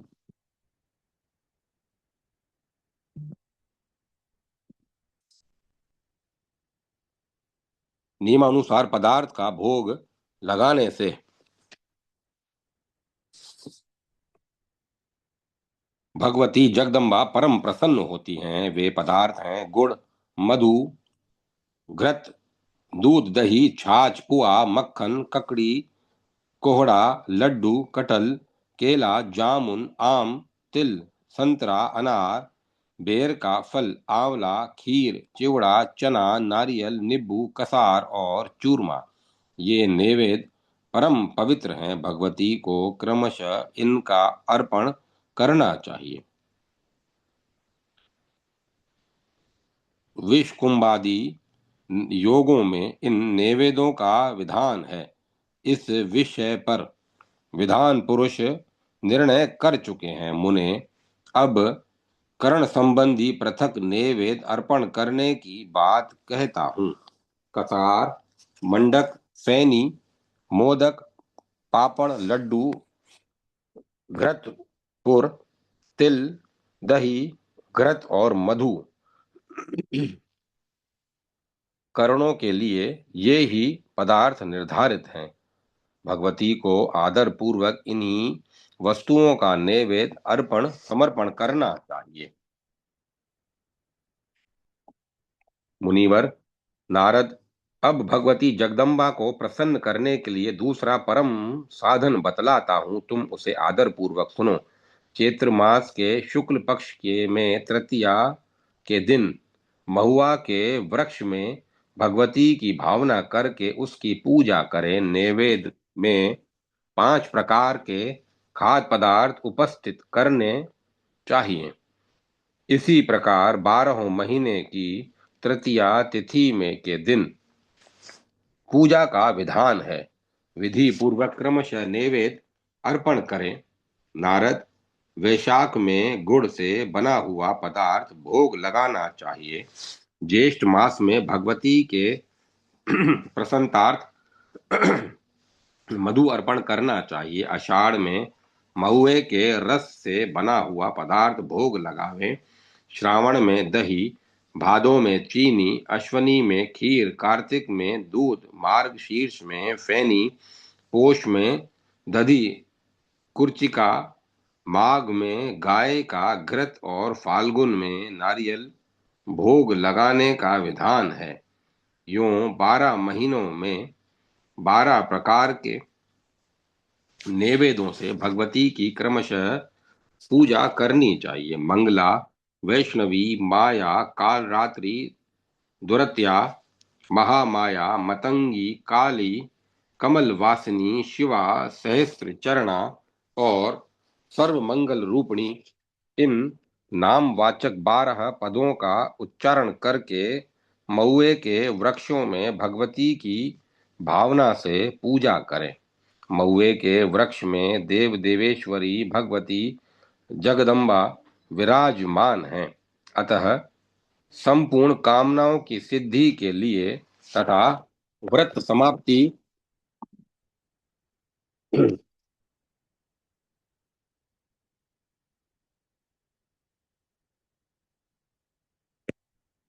व्रत समाप्ति के निमित्त पूजा के पश्चात देवी की स्तुति करें। कमल के समान नेत्रों से शोभा पाने वाली भगवती को नमस्कार है। भगवती महेश्वरी, तुम महादेवी हो, जगतदात्री हो तथा तुम्हारा विग्रह मंगलमय है। तुम्हारा विग्रह मंगलमय है। तुम्हें नमस्कार है, परम बुद्धिमती देवी, परमा पापहंत्री, परमार्ग प्रदायिनी, परमेश्वरी, प्रजोत्पत्ति, परब्रह्म स्वरूपिणी, मददात्री, मदोन्मता, मानगम्या, महोन्नता, मनस्विनी, मुनिधेया, मार्तंड सहचारिणी और जल लोकेश्वरी, ये तुम्हारे नाम हैं। प्रलयकालीन मेघ की भांति तुम कांति धारण करती हो। देवताओं और दानवों ने महान मोह की निवृत्ति के लिए तुम्हारी आराधना की है। यमलोक को मिटाने वाली परम आराध्या भगवती जगदम्बे, तुम यम पूज्या, यम अग्रजा एवं यम निग्रह रूपा हो। तुम्हें बार बार नमस्कार है। भगवती सर्वेश्वरी, तुम स्वभावा, सर्व संग विवर्जिता, संग नाश करी, काम्य रूपा, करुण विग्रहा, कंकाल क्रूरा, कामाक्षी, मीनाक्षी, मर्म भेदनी, माधुर्य रूप शिला, मधुर स्वर पूजिता, महामंत्रवती, मंत्र गम्या, मंत्र प्रियंकरी, मनुष्य मानस गमा तथा मनमथारी प्रियंकरी, इन नामों से विख्यात हो। देवी पीपल, वट, नीम, आम, केत, बेर, कटहल, मदार, करिल और महुआ आदि वृक्ष तुम्हारे रूप हैं। दुग्ध वलियों में निवास करने वाली देवी, तुम परम कृपालु एवं दया की भंडार हो। तुम्हारा श्री विग्रह करुणा ओत ओतप्रोत है। सर्वज्ञ जन तुम पर अधिक श्रद्धा रखते हैं। तुम्हारी जय हो। पूजा करने के उपरांत इस प्रकार के स्तुवन से देवेश्वरी जगदम्बा की स्तुति करने वाले मनुष्य को व्रत संबंधी संपूर्ण पुण्य सर्वदा सुलभ हो जाते हैं। यह स्तोत्र भगवती को प्रसन्न करने का परम साधन है। जो मनुष्य इसका निरंतर पाठ करता है, उसे आदि व्याधि एवं शत्रु भय नहीं पहुंचा सकते। इस स्तोत्र के प्रभाव से धन की इच्छा करने वाला धन तथा धर्म चाहने वाला धर्म पा सकता है। यह स्तोत्र ब्राह्मण को वेद संपन्न, क्षत्रिय को विजयशाली, वैश्य को प्रचुर धनवान तथा शूद्र को परम सुखी बना देता है। जो मनुष्य श्रद्धा के साथ श्रद्धा के समय जो मनुष्य श्राद्ध के समय मन को एकाग्र करके इस स्तोत्र का पाठ करता है, उसके पितरों को एक कल्प तक स्थिर रहने वाली अक्षय तृप्ति प्राप्त होती है। नारद, इस प्रकार देवताओं ने भगवती जगदम्बा का आराधन एवं पूजन किया है, जो तुम्हें बता दिया गया। जो मानव भक्ति पूर्वक भगवती की आराधना करता है, उसे देवी लोक की प्राप्ति सहज ही हो जाती है। विप्र, भगवती जगदम्बा की पूजा करने से संपूर्ण कामनाएं सिद्ध हो जाती हैं और जो पुरुष संपूर्ण पापों से रहित निर्मल बुद्धि प्राप्त कर लेता है, नारद, पुरुष भगवती की कृपा से जहाँ जहाँ धन अथवा मान के विषय में आदर एवं सम्मान प्राप्त करता है, स्वप्न में भी नरक संबंधी किंचन मात्र भय उस पर अपना प्रभाव नहीं डाल सकते। भगवती जगदम्बा महामाया है। इनका उपासक इनकी कृपा से पुत्र और पौत्रों के संवर्धन में सफलीभूत रहता है। नारद, मैंने जो यह भगवती के चरित्र का प्रतिपादन किया है, इसमें नरक से उद्धार करने की स्वाभाविक शक्ति है। मुने, महादेवी की पूजा संपूर्ण मंगलों को देने वाली है। एक दूसरा प्रसंग सुनाता हूँ। उसका नाम प्रकृति पंचक है। यह प्रसंग नाम रूप और उत्पत्ति के से अखिल जगत को आह्लादित करने वाला है। मुने, यह प्रकृति पंचक अत्यंत अद्भुत एवं मुक्ति का परम साधन है। उदाहरण और महात्म्य सहित इसका वर्णन करता हूँ, तुम सावधान होकर सुनो। अध्याय 24 समाप्त। श्रीमद् देवी भागवत का 8वां स्कंद समाप्त हुआ। जय माता सरस्वती। जय माता सरस्वती।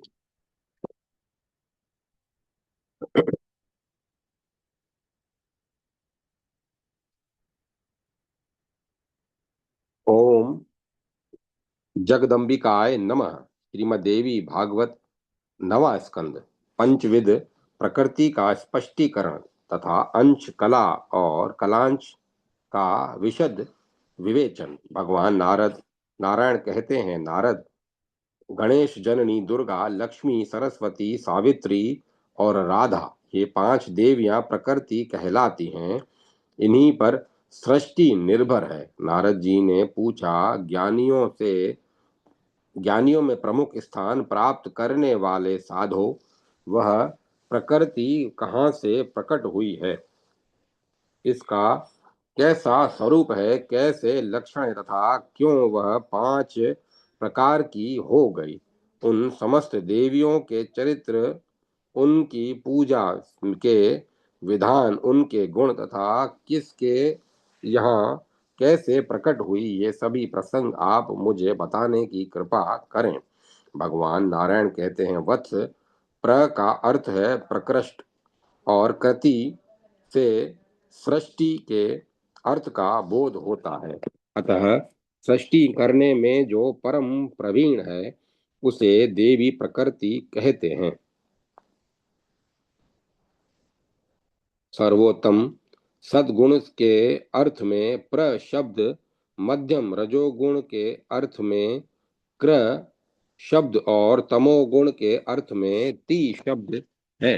जो त्रिगुणात्मक स्वरूपा है, वही परम शक्ति से संपन्न होकर सृष्टि विषयक कार्य में प्रधान प्रकृति कहलाती हैं। प्रथम अर्थ में और कृति सृष्टि अर्थ में है। अतः सृष्टि के आदि में जो देवी विराजमान रहती हैं, उसे प्रकृति कहते हैं। सृष्टि के अवसर पर परब्रह्म परमात्मा स्वयं 2 रूपों में प्रकट हुए, प्रकृति और पुरुष। इनका आधा दाहिना अंग पुरुष और आधा बायां अंग प्रकृति हुआ।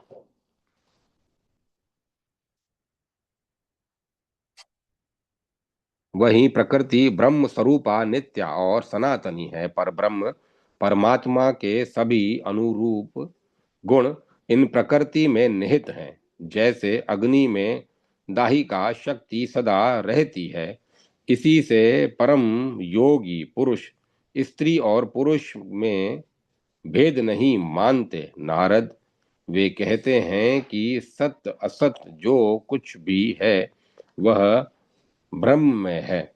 भगवान श्री कृष्ण सर्वतंत्र स्वतंत्र परम पुरुष हैं। उनके मन में सृष्टि की इच्छा उत्पन्न होते ही तुरंत मूल प्रकृति परमेश्वरी प्रकट हो जाती है। तदंतर परमेश्वरी की आज्ञा के अनुसार उनके 5 रूप हो जाते हैं। विभिन्न सृष्टि का सृजन करना इनका प्रधान उद्देश्य है। भगवती प्रकृति भक्तों के अनुरोध से अथवा उन पर कृपा करने के लिए विविध रूप धारण करती हैं। जो गणेश जी की माता भगवती दुर्गा हैं, उन्हें विश्व स्वरूपा कहा जाता है। वे भगवान शंकर की प्रियसी भार्या हैं। नारायणी विष्णु, माया और पूर्ण ब्रह्म स्वरूपिणी नाम से ये प्रसिद्ध हैं। ब्रह्मा आदि देवता, मुनिगण तथा मनु प्रभृति सभी इनकी पूजा करते हैं। वे सब की व्यवस्था करती हैं। उनका चरित्र परम पावन है। यश, मंगल, सुख, मोक्ष और हर्ष प्रदान करना उनका स्वाभाविक गुण है। दुख, शोक और उद्वेग को वे दूर कर देती हैं। शरण में आए हुए दीनों और पीड़ितों की रक्षा में सदा संलग्न रहती है। वे तेज स्वरूपा है। उनका विग्रह परम तेजस्वी है। उन्हें तेज की अधिष्ठात्र देवता कहा जाता है। सूर्य में जो शक्ति है वह उन्हीं का रूप है। वे शंकर को निरंतर शक्तिशाली बनाए रखती हैं। सिद्धेश्वरी, सिद्धि रूपा, सिद्धिदा, सिद्धि, ईश्वरी, बुद्धि, निद्रा, शुधा, विपासा, छाया, तंद्रा, दया, स्मृति, जाति, श्रांति, भ्रांति, शांति, कांति, चेतना, तुष्टि, पुष्टि, लक्ष्मी, धृति और माया, ये सब इनके नाम हैं। श्री कृष्ण परब्रह्म परमात्मा हैं। इनके समीप शक्ति रूप से ये विराजती हैं। श्रुति में इनका यश गाया गया है। ये अनंता हैं, अतएव इनमें गुण भी अनंत हैं। अब इनके दूसरे रूप का वर्णन करता हूं, सुनो। जो परम शुद्ध सत्य स्वरूपा हैं, उन्हें भगवती लक्ष्मी कहा जाता है। पर ब्रह्म प्रभु श्री हरि की वे शक्ति कहलाती हैं। अखिल जगत की सारी संपत्तियां इनके स्वरूप हैं। इन्हें संपत्ति की अधिष्ठात्र देवता माना जाता है। वे परम सुंदरी, अनुपम, संयम रूपा, शांत स्वरूपा, श्रेष्ठ स्वभाव से संपन्न तथा समस्त मंगलों की प्रतिमा है। लोभ, मोह, काम, क्रोध, मद और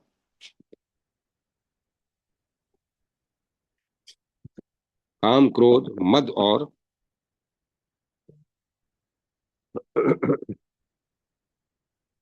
अहंकार आदि दुर्गुणों से वे सहज ही सी रहित हैं।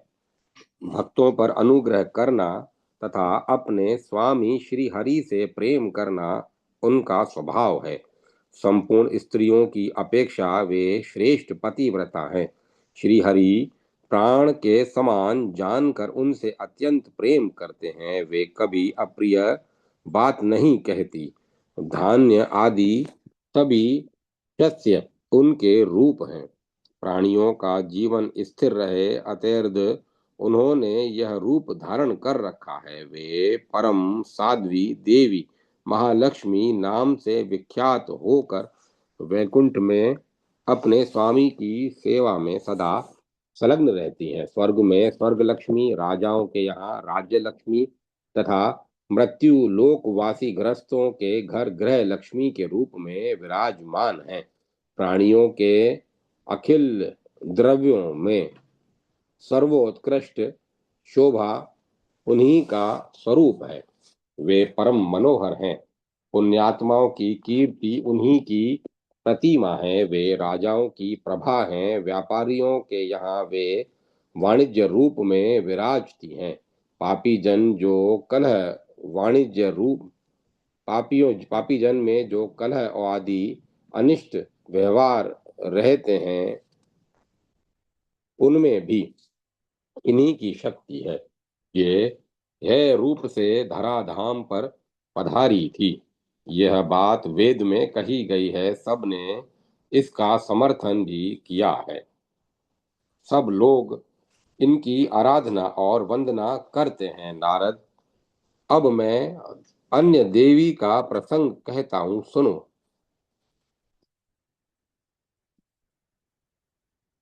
पर ब्रह्म परमात्मा से संबंध रखने वाली वाणी, बुद्धि, विद्या और ज्ञान की जो व्यवस्था करती हैं, उन्हें सरस्वती कहा जाता है।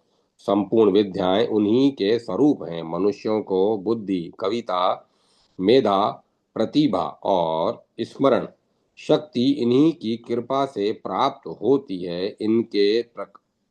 अनेक प्रकार के सिद्धांतों को पूर्ण पृथक पृथक करना उनका स्वाभाविक गुण है। वे व्याख्या और बोध स्वरूप हैं। उनकी कृपा से समस्त संदेह नष्ट हो जाते हैं। उन्हें विचार कारणी और ग्रंथ कारणी कहा जाता है।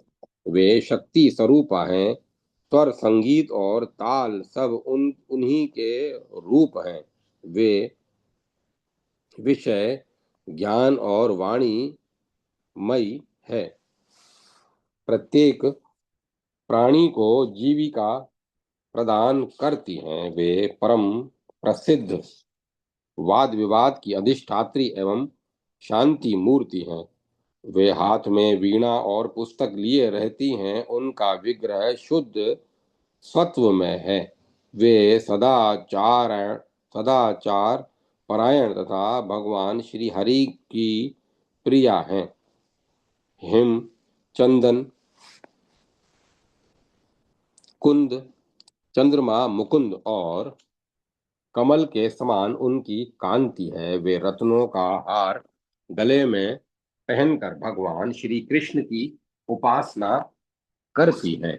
उनकी मूर्ति तमोमयी है। तपस्वी जनों का फल प्रदान करने में वे सदा तत्पर रहती हैं। सिद्धि विद्या उनका स्वरूप है। वे सदा संपूर्ण सिद्धि प्रदान करती हैं। उनके अभाव में ब्राह्मण मूक जैसे होकर मृतक के समान बना रहता है।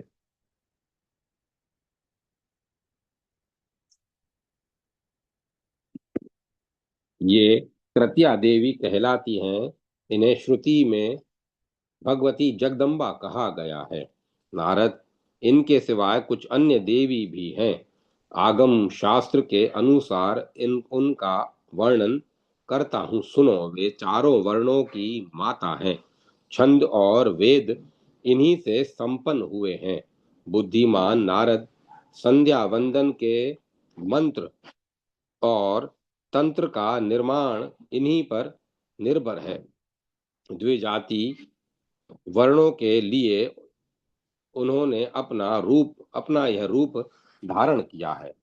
वे जप रूपा तपस्विनी महा ब्रह्म तेज से संपन्न तथा सर्व संस्कारमयी हैं। उन पवित्र रूप धारण करने वाली देवी को सावित्री अथवा गायत्री कहते हैं। वे ब्रह्मा की परम प्रिय शक्ति हैं। तीर्थ अपनी शुद्धि के लिए उनके स्पर्श की कामना करते हैं। शुद्ध स्फटिक मणि के समान उनकी स्वच्छ कांति है। वे शुद्ध सत्व में विग्रह से शोभा पाती है। उनका रूप परम आनंद में है। उनका सर्वोत्कृष्ट रूप सदा बना रहता है। वे परब्रह्म स्वरूपा हैं। मोक्ष प्रदान करना उनका स्वाभाविक गुण है। वे ब्रह्म तेज से संपन्न परम शक्ति हैं। उन्हें शक्ति की अधिष्ठात्री माना जाता है। उनके चरण की धूलि संपूर्ण जगत को पवित्र कर देती है। नारद, इन चौथी देवी का प्रसंग सुना चुका। अब तुम्हें पांचवी देवी का चरित्र सुनाता हूँ। वे परमात्मा श्री कृष्ण को प्राणों से भी बढ़कर प्रिय हैं। संपूर्ण देवियों की अपेक्षा इनमें सुंदरता अधिक है। इनके लिए सद्गुण सदा विद्यमान हैं। इनमें सभी सद्गुण सदा विद्यमान हैं। वे परम सौभाग्यवती हैं। इन्हें अनुपम गौरव प्राप्त है। पर ब्रह्म का वामार्धंग ही इनका स्वरूप है। ये ब्रह्म के समान ही गुण और तेज से संपन्न है। इन्हें परावरा, सारभूता, परमाघा, सनातनी, परमानंद रूपा, धन्या, मान्या और पूज्या कहा जाता है। वे नित्य निकुंजेश्वरी रास क्रीड़ा की अधिष्ठात्री देवी है। परमात्मा श्री कृष्ण के रास मंडल में इनका आविर्भाव हुआ है। इनके विराजने से रास मंडल की विचित्र शोभा होती है। गोलोक धाम में रहने वाली ये देवी रासेश्वरी एवं सुरेश्वरी का नाम से रासेश्वरी एवं सुरसिका नाम से प्रसिद्ध हैं। रास मंडल में पधारे रहना उन्हें बहुत प्रिय है। वे गोपियों के वेश में विराजती हैं। वे ये परम आह्लाद स्वरूपणी है। इनका विग्रह संतोष और हर्ष से परिपूर्ण है। ये निर्गुणा लौकिक निर्गुणों से त्रिगुणों से रहित स्वरूप भूत गुणवती निर्लिप्ता लौकिक विषय भोग से रहित निराकारा पांच भौतिक शरीर से रहित दिव्य चिन्मय स्वरूपा आत्म स्वरूपणी श्री कृष्ण की आत्मा नाम से विख्यात है। इच्छा और अहंकार से ये रहित हैं। भक्तों पर कृपा करने के लिए ही इन्होंने अवतार धारण कर रखा है। वेदोक्त विधि से वेदोक्त विधि के अनुसार ध्यान करने से विद्वान पुरुष इनके रहस्य को जान पाते हैं। सुरेंद्र एवं मुनीन्द्र प्रभृति समस्त प्रधान देवता अपने चरम चक्षुओं से इन्हें देखने में असमर्थ हैं। ये नीले रंग के दिव्य वस्त्र धारण करती हैं। उनके अनेक प्रकार के दिव्य आभूषण इन्हें सुशोभित किए रहते हैं। इनकी कांति करोड़ों चंद्रमाओं के समान प्रकाशमान है। इनका सर्वांग संपन्न विग्रह संपूर्ण ऐश्वर्यों से संपन्न है। भगवान श्री कृष्ण की सेवा रति से ही सदा इनका स्वभाव है, क्योंकि संपूर्ण संपत्तियों में ये इसी को परम श्रेष्ठ मानती हैं। श्री वृषभानु के घर पुत्री के रूप में ये पधारी हैं। इनके चरण कमल का संस्पर्श प्राप्त कर पृथ्वी परम पवित्र हो गई है। मुने जिन्हें ब्रह्मा आदि देवता नहीं देख सके, वही ये देवी भारतवर्ष में सबके दृष्टि गोचर हो गई हैं। ये स्त्री में रत्नों में सार हैं। भगवान श्री कृष्ण के वक्ष स्थल पर इस प्रकार विराजती हैं जैसे आकाश स्थित नवीन नील मेघों में बिजली चमक रही हो। इन्हें पाने के लिए ब्रह्मा ने 60,000 वर्षों तक तपस्या की है। इनकी तपस्या का उद्देश्य यही था कि इनके चरण कमल के नख के दर्शन सुलभ हो जाए। चरण कमल के नख के दर्शन सुलभ हो जाएं, जिससे मैं परम पवित्र बन जाऊं। परंतु स्वप्न में भी वे इन भगवती के दर्शन प्राप्त न कर सके। फिर प्रत्यक्ष की तो बात ही क्या है। उसी तप के प्रभाव से ये देवी वृंदावन में भगवान के सामने प्रकट हुई। धराधाम पर इनका पधारना हुआ। ये ही पांचवी देवी भगवती राधा के नाम से प्रसिद्ध है। इन प्रकृति देवी के अंश कलांश और कलालांश भेद से अनेक रूप हैं। प्रत्येक विश्व में संपूर्ण स्त्रियां इन्हीं की रूप मानी जाती हैं। ये 5 देवियां परिपूर्णतम हैं। इन्हें भगवती विद्या कहते हैं। इन देवियों को जो प्रधान अंश है इन देवियों के जो प्रधान अंश हैं, अब उनका वर्णन करता हूँ, सुनो। भूमंडल को पवित्र करने वाली गंगा इनका प्रधान अंश है। ये सनातनी गंगा जलमयी है। भगवान विष्णु के विग्रह से इनका प्रादुर्भाव हुआ है। पापियों के पाप में ईंधन को भस्म करने के लिए ये प्रज्वलित अग्नि है।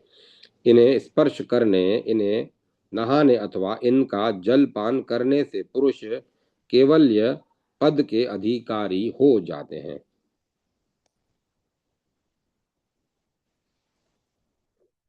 गोलोक धाम में जाने के लिए ये सुखप्रद सीढ़ी के रूप में विराजमान है। इनका रूप पवित्र है। समस्त तीर्थों और नदियों में ये श्रेष्ठ मानी जाती हैं। ये भगवान शंकर के मस्तक पर जटा में ठहरी थी, वहां से निकली और पंक्तिबद्ध होकर भारतवर्ष में आ गई। तपस्विनी इनकी तपस्वी जन इनकी तपस्या में सफलता प्राप्त कर सके, अतएव शीघ्र ही इनका परापधारना हो गया। इनका शुद्ध एवं सत्व स्वरूप है। चंद्रमा श्वेत कमल यूं या दूध के समान स्वच्छ हैं। मल और अहंकार इनमें लेश मात्र भी नहीं है। ये परम साध्वी गंगा भगवान नारायण को बहुत प्रिय है। श्री तुलसी की प्रकृति देवी प्रधान अंश माना जाता है। श्री तुलसी को प्रकृति देवी का प्रधान अंश माना जाता है। ये विष्णु प्रिया हैं। विष्णु को विभूषित किए रहना इनका स्वाभाविक गुण है। भगवान विष्णु के चरणों में ये सदा विराजमान रहती हैं। मुने तपस्या, संकल्प और पूजा आदि सभी शुभ कर्म इन्हीं से संपन्न होते हैं। पुष्पों में ये मुख्य मानी जाती हैं। ये परम पवित्र एवं पुण्य प्रदा है। अपने दर्शन और स्पर्श मात्र से ये तुरंत मनुष्यों को परम धाम के अधिकारी बना देती है। पापमयी सुखी पापमयी सूखी लकड़ी को जलाने के लिए प्रज्वलित अग्नि के समान रूप धारण करके ये कली में पधारी हैं। इन देवी तुलसी के चरण कमल का स्पर्श होते ही पृथ्वी परम पावन बन गई। तीर्थ स्वयं पवित्र होने के लिए इनका दर्शन एवं स्पर्श करना चाहते हैं। इनके अभाव में अखिल जगत के संपूर्ण कर्म निष्फल समझे जाते हैं। इनकी कृपा से मुमुक्षु जन मुक्त हो जाते हैं। जो जिस कामना से इनकी उपासना करते हैं, उनकी ये सारी इच्छाएं पूर्ण हो जाती हैं। भारतवर्ष में वृक्ष रूप से पधारने वाली ये देवी कल्प वृक्ष स्वरूपा हैं। भारतवासियों को प्रसन्न करने के लिए इनका यहाँ पधारना हुआ है। ये परम देवता है। प्रकृति देवी के एक अन्य प्रधान अंश का नाम देवी जरत्कारु है। ये कश्यप जी की मानस पुत्री है। इन्हें भगवान शंकर की प्रिय शिष्या होने का सौभाग्य प्राप्त है। ये परम विदुषी हैं। नागराज शेष ने इन्हें अपनी बहन माना है। सभी नाग इनका सम्मान करते हैं। नाग की सवारी पर चलने वाली इन अनुपम सुंदरी देवी को नागेश्वरी और नाग माता भी कहा जाता है। प्रधान प्रधान नाग इनके साथ विराजमान रहते हैं। ये नागों से सुशोभित रहती है। नागराज इनकी स्तुति करते हैं। ये सिद्धि और योग की साक्षात मूर्ति हैं। इनकी शैया नाग है। ये विष्णु स्वरूपणी है। भगवान विष्णु ने में इनकी अटल श्रद्धा है। ये सदा श्री हरि की पूजा में संलग्न रहती हैं। इनका विग्रह तपोमय है। तपस्वी जनों को फल प्रदान करने में ये परम कुशल हैं। ये स्वयं भी तपस्या करती हैं। इन्होंने देवताओं के वर्ष से 3 लाख वर्ष भगवान श्री हरि की तपस्या की है। भारतवर्ष में जितने तपस्वी और तपस्विनियां हैं, उन सब में ये श्रेष्ठ है। संपूर्ण मंत्रों की ये अधिष्ठात्री हैं। ब्रह्म तेज से इनका विग्रह सदा प्रकाशमान रहता है। इनको परब्रह्म स्वरूपा कहते हैं। ये ब्रह्मा के चिंतन में सदा संलग्न रहती हैं। जरत्कारु मुनि भगवान श्री कृष्ण के अंश हैं। इनके द्वारा पातिव्रत धर्म का पूर्ण पालन होता है। मुनिवर आस्तिक जो तपस्वियों में श्रेष्ठ गिने जाते हैं, ये देवी उनकी माता हैं। नारद, प्रकृति देवी के प्रधान अंश को देवसेना कहते हैं। मातृकाओं में ये परम श्रेष्ठ मानी जाती हैं। इन्हें लोग भगवती षष्ठी के नाम से कहते हैं। पुत्र पौत्र आदि संतान प्रदान करना तथा त्रिलोकी को जन्म देना इनका प्रधान कार्य है। ये साध्वी भगवती प्रकृति की षष्ठांश हैं, अतएव इन्हें षष्ठी देवी कहा जाता है। संतानोत्पत्ति के अवसर पर अभ्युदय के लिए इन षष्ठी योगिनी की पूजा होती है। अग्नि, अखिल जगत में 12 महीने लोग इनकी निरंतर पूजा करते हैं। पुत्र उत्पन्न होने पर छठे दिन सुति का ग्रह में इनकी पूजा हुआ करती है। यह प्राचीन नियम है। कल्याण चाहने वाले कुछ व्यक्ति 21वें दिन इनकी पूजा करते हैं। मुनियों के प्रणाम करने पर ये सदा उनकी अभिलाषा पूर्ण कर देती हैं, अतः इन्हें सर्वोत्तम देवी कहते हैं। इनकी मातृ का संज्ञा है। ये दया स्वरूपिणी है, निरंतर रक्षा करने में तत्पर रहती हैं। जल थल आकाश ग्रह जहाँ कहीं भी बच्चों को सुरक्षित रखना इनका प्रधान उद्देश्य है। प्रकृति देवी का एक प्रधान अंश मंगल चंडी के नाम से विख्यात है। ये मंगल चंडी प्रकृति देवी के मुख से प्रकट हुई हैं। इनकी कृपा से समस्त मंगल सुलभ हो जाते हैं। सृष्टि के समय इनका विग्रह मंगल में रहता है। संहार के अवसर पर ये क्रोधमयी बन जाती हैं, इसीलिए इन देवी को पंडित जन मंगल चंडी कहते हैं। प्रत्येक मंगलवार के दिन विश्व भर में इनकी पूजा होती है। इनके अनुग्रह से साधक पुरुष पौत्र पुत्र पौत्र तथा धन संपत्ति यश और कल्याण प्राप्त कर लेते हैं। प्रसन्न होने पर संपूर्ण स्त्रियों के समस्त मनोरथ पूर्ण हो कर देना इनका स्वभाव ही है। ये भगवती माहेश्वरी कुपित होने पर क्षण मात्र में विश्व को नष्ट कर सकती है। देवी काली को प्रकृति देवी का प्रधान अंश मानते हैं। इन देवी के नेत्र ऐसे हैं मानो कमल हो। संग्राम में जब भगवती दुर्गा के सामने प्रबल राक्षस बंधु शुंभ और निशुंभ डटे थे, उस समय ये काली भगवती दुर्गा के ललाट से प्रकट हुई थी। इन्हें दुर्गा का आधा अंश माना जाता है। गुण और तेज में ये दुर्गा के समान ही है। इनका परम पुष्ट विग्रह करोड़ों सूर्यों के समान प्रकाशमान है। संपूर्ण शक्तियों में ये प्रमुख हैं। इनसे बढ़कर बलवान कोई है ही नहीं। ये परम योग स्वरूपिणी देवी संपूर्ण सिद्धि प्रदान करती हैं। श्री कृष्ण के प्रति इनमें अटूट श्रद्धा है। श्री कृष्ण के प्रति इनमें अटूट श्रद्धा है। तेज पराक्रम और गुण में ये श्री कृष्ण के समान ही है। इनका सारा समय भगवान श्री कृष्ण के चिंतन में ही व्यतीत होता है। इन सनातनी देवी के शरीर का रंग भी कृष्ण ही है।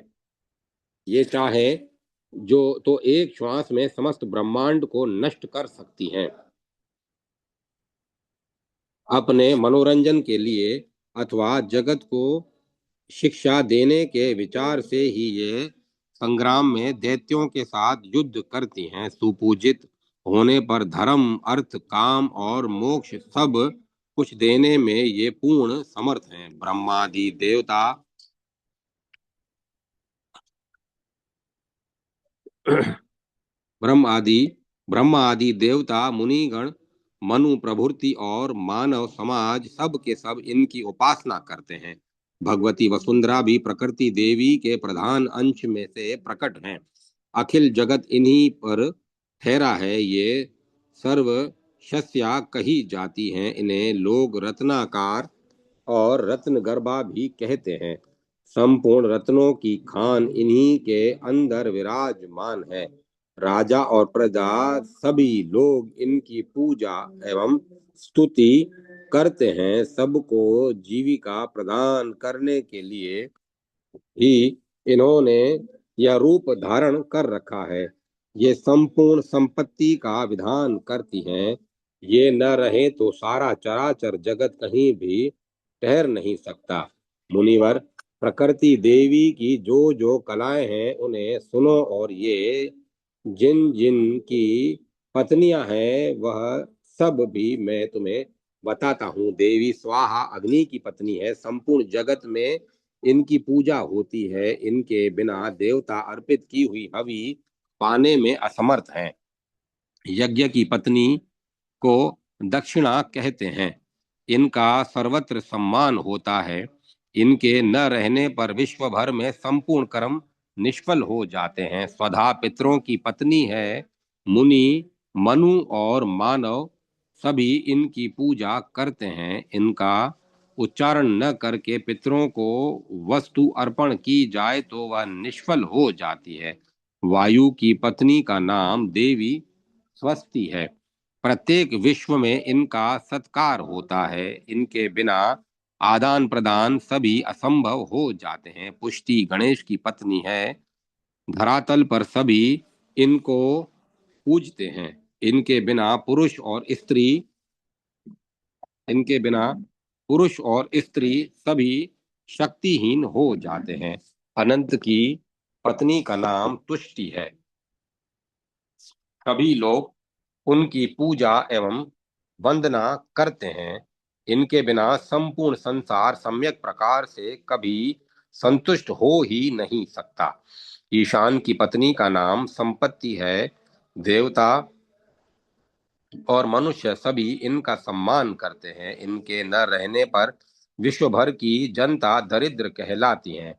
धृति कपिल मुनि की पत्नी है। सब लोग सर्वत्र इनका स्वागत करते हैं। ये न रहे तो जगत में संपूर्ण प्राणी धैर्य से हाथ धो बैठे। सती को सत्य की भार्या कहा गया है।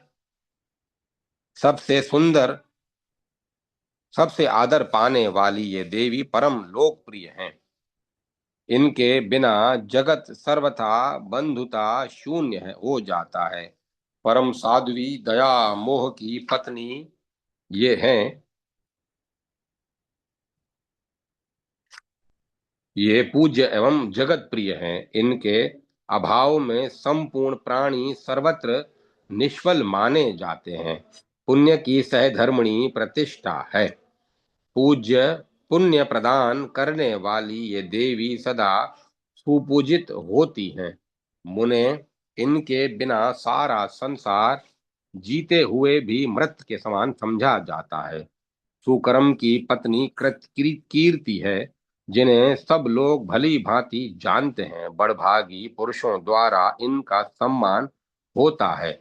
इनके अभाव में अखिल जगत यशोहीन होकर मृतक के समान हो जाता है। क्रिया उद्योग की पत्नी है। इन आदरणीय देवी से सब लोग सहमत हैं। नारद, इनके बिना सारा संसार विधि हीन हो जाता है। अधर्म की पत्नी को मिथ्या कहते हैं। सभी धूर्त इनका सत्कार करते हैं। सत्य युग में ये बिल्कुल अदृश्य थी। त्रेता युग में सूक्ष्म रूप धारण करके प्रकट हो गई। द्वापर में अपने आधे शरीर से शोभा पाने लगी और कलयुग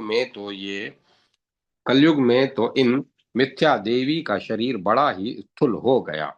यह हठ पूर्वक सर्वत्र अपना आधिपत्य जमाए रहती हैं। इनके भाई का नाम कपट है। इनके साथ ये प्रत्येक घर में चक्कर लगाती हैं। शांति और लज्जा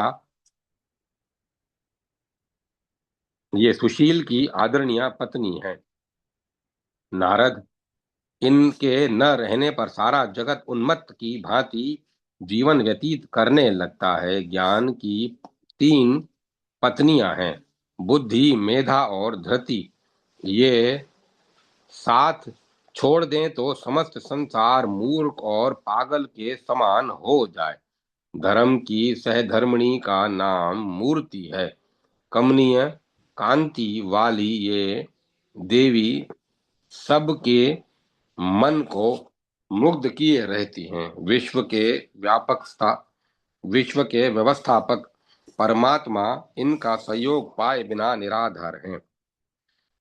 इनके स्वरूप को अपना कर ही साध्वी लक्ष्मी सर्वत्र शोभा पाती हैं। श्री और मूर्ति दोनों इनके स्वरूप हैं। ये परम मान्य, धन्य एवं सुपूज्य हैं। रुद्र की पत्नी का नाम कालाग्नि है। इनको योग निद्रा भी कहते हैं। रात्रि में इनका सहयोग पाकर संपूर्ण प्राणी आच्छन्न अर्थात नींद से व्याप्त हो जाते हैं। काल की तीन भार्याएं हैं, संध्या, रात्रि और दिन। ये न हो तो ब्रह्मा भी संख्या का परिगणन नहीं कर पाते। क्षुधा और पिपासा ये दो लोभ की भार्या हैं। ये परम धन्य, मान्य और आदर की पात्र हैं। ये अनुकूल न हो तो सारा संसार चिंतातुर हो सकता है। प्रभा और दाहिका प्रभा और दाहिका ये तेज की स्त्रियां हैं। इनके अभाव में जगत सृष्टा ब्रह्मा अपना कार्य संपादन करने में असमर्थ हैं। ज्वर की दो भार्या हैं, जरा और मृत्यु। ये दोनों काल की पुत्री हैं। प्रिय होते हुए भी ये अप्रिय हैं। इनकी सत्ता न रहे तो ब्रह्मा के बनाए हुए जगत की व्यवस्था ही बिगड़ जाए। निद्रा की कन्या का नाम तंद्रा है। यह और प्रीति ये दो सुख की प्रिया हैं। ब्रह्मपुत्र नारद विधि के विधान में बना रहने रहने वाला यह सारा जगत इनसे व्याप्त है। श्रद्धा और भक्ति ये दो परम आदरणीय पत्नियां वैराग्य की हैं। मुने इनके कृपा प्रसाद से अखिल जगत सदा जीवन मुक्त हो सकता है। देव माता अदिति, गौओं का उत्पादन करने वाली सुरभि, दैत्यों का दैत्यों की माता दिति, कुद्रु, विंता और दनु ये सभी देवियां सृष्टि का कार्य संभालती हैं। इन्हें भगवती प्रकृति की कला कहा जाता है। अन्य भी बहुत सी कलाएं हैं जो कुछ कलाओं का परिचय कराता हूँ, सुनो। चंद्रमा की पत्नी रोहिणी और सूर्य की संज्ञा है। मनु की भार्या का नाम शत्रुपा है। शची इंद्र की धर्म पत्नी है। बृहस्पति की सहधर्मिणी तारा है। अरुंधति वशिष्ठ मुनि की धर्म पत्नी है। अहिल्या गौतम की अनसुईया, अत्रि की देहूति करदम मुनि की और प्रसूति दक्ष की पत्नियां हैं। पितरों की मानसी कन्या मेनका अंबिका की पुत्री भी कहलाती है। लोपामुद्रा कुंती और कुबेर की पत्नी को सभी जानते हैं। वरुण की पत्नी भी प्रसिद्ध है। बलि की भार्या का नाम विंध्यावली है। कांता, दमयंती, देवकी, गांधारी, द्रौपदी, शेव्या, सत्यवती, वृषभानु प्रिया, कुलीना, राधा की जननी, साध्वी, यशोदा, मंदोदरी, कौसल्या, सुभद्रा, रेवती, सत्यभामा, कालिंदी, लक्ष्मणा, जामवती, नागजीति, मित्रविंदा, रुक्मणी, सीता जो स्वयं लक्ष्मी कहलाती हैं। काली, व्यास को जन्म देने वाली महामती, योजनगंधा, बाणपुत्री, उषा, उसकी सखी चित्रलेखा, प्रभावती, भानुमती, मायावती, परशुराम जी की माता रेणुका, बलराम की जननी रोहिणी और एक दंता जो श्री कृष्ण की बहन परम साध्वी दुर्गा कहलाती हैं। भारतवर्ष में भगवती प्रकृति की ये बहुत सी कलाएं विख्यात हैं। जो जो ग्राम देवियां हैं वे सभी प्रकृति की कलाएं हैं। विश्व भर में जितनी स्त्रियां हैं उन सबको कला के अंश का अंश समझना चाहिए। इसीलिए स्त्रियों के अपमान से प्रकृति का अपमान माना जाता है। पति और पुत्र के सहित साध्वी ब्राह्मणी की वस्त्र अलंकार और चंदन से जो पूजा करता है उसके द्वारा भगवती प्रकृति सुपूजित होती हैं। जिसने ब्राह्मण की अष्टवर्षा कुमारी का वस्त्र अलंकार और चंदन आदि से अर्चन कर लिया उसके द्वारा भगवती प्रकृति स्वयं पूजित हो जाती हैं। उत्तम, मध्यम और निकृष्ट प्राय सभी स्त्रियां भगवती प्रकृति की अंश हैं। जो श्रेष्ठ आचरण वाली तथा पतिव्रता स्त्री है उन्हें प्रकृति देवी का सत्वांश समझना चाहिए। इनको उत्तम माना जाता है। जिन्हें भोग ही प्रिय है वे राजस अंश से प्रकट स्त्रियां मध्यम श्रेणी की कही गई हैं। वे सुख भोगने के लिए विवश होकर सदा अपने कार्य में लगी रहती हैं। प्रकृति देवी के तामस अंश से उत्पन्न स्त्रियां अधम कहलाती हैं। उनके कुल का कुछ पता नहीं रहता। उनके मुख कुरूप होते हैं। वे धूर्त, स्वेच्छाचारिणी और कलह प्रिया होती हैं। भूमंडल पर ये कुल्टा कहलाती हैं। पुंचशली स्त्री भी प्रकृति का तामस अंश कही गई है। नारद, इस प्रकार प्रकृति के संपूर्ण रूप का वर्णन कर दिया। भारतवर्ष परम पवित्र देश है। भूमंडल पर पधार कर ये देश के में सभी इस देश में सभी देवियां सुपूजित हुई हैं। दुर्गा दुर्गति का नाश करती हैं। राजा सुरथ ने सर्वप्रथम इनकी उपासना की है। इसके पश्चात रावण का वध करने की इच्छा से भगवान श्री राम ने देवी की पूजा की। तत्पश्चात भगवती जगदम्बा तीनों लोकों में सुपूजित हो गई। पहले दक्ष के यहाँ ये प्रकट हुई थी। दैत्यों का वध करने के पश्चात स्वामी का अपमान देकर उन्होंने यज्ञ में अपना वह शरीर त्याग दिया। फिर तो हिमालय की पत्नी के उदर से उत्पन्न हुई। फिर ये भगवान शंकर को अपना पति बनाया। गणेश और स्कंद इनके दो पुत्र हैं। गणेश को स्वयं श्री कृष्ण माना जाता है। स्कंद विष्णु पुत्र हो चुके हैं। नारद, इनके द्वारा राजा मंगल ने सर्वप्रथम लक्ष्मी की आराधना की है। इसके उपरांत तीनों लोकों में देवता, मुनि और मानव उनकी पूजा करने लगे। राजा अश्वपति ने सबसे पहले सावित्री का अनुष्ठान किया। फिर प्रधान देवता और श्रेष्ठ मुनि इनके उपासक बन गए।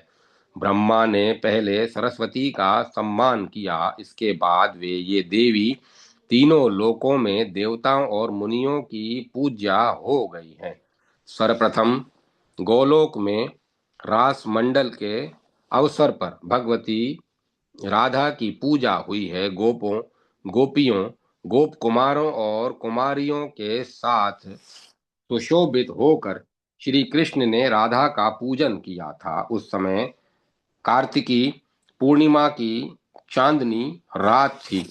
गौओं का समुदाय भी उस इस उत्सव में सम्मिलित था। फिर भगवान की आज्ञा पाकर ब्रह्मा प्रभृति देवता तथा मुनिगण बड़े हर्ष के साथ भक्ति पूर्वक पुष्प एवं धूप आदि सामग्रियों से निरंतर उनकी पूजा वंदना करने लगे। स्तुति भी की। इस भूमंडल पर पहले इनकी पूजा राजा सुयज्ञ ने की है। ये नरेश पुण्य क्षेत्र भारतवर्ष में थे। भगवान शंकर के आदेश अनुसार इन्होंने राधा देवी की उपासना की थी। फिर भगवान श्री कृष्ण की आज्ञा पाकर त्रिलोकी में मुनिगण पुष्प और एवं धूप आदि उपचारों से भक्ति प्रदर्शित करते हुए इनकी पूजा में सदा तत्पर हो गए। जो जो कलाएं प्रकट हुई हैं उन सब की भारतवर्ष में पूजा होती है। मुने, तभी से प्रत्येक ग्राम और नगर में ग्राम देवियों की पूजा का प्रचार हुआ प्रचार हो गया। इस प्रकार भगवती प्रकृति का संपूर्ण शुभ चरित्र मैं तुम्हें सुना चुका। सभी लक्षण वैदिक प्रमाण से संपन्न हैं। अब पुनः तुम क्या सुनना चाहते हो? अध्याय एक समाप्त।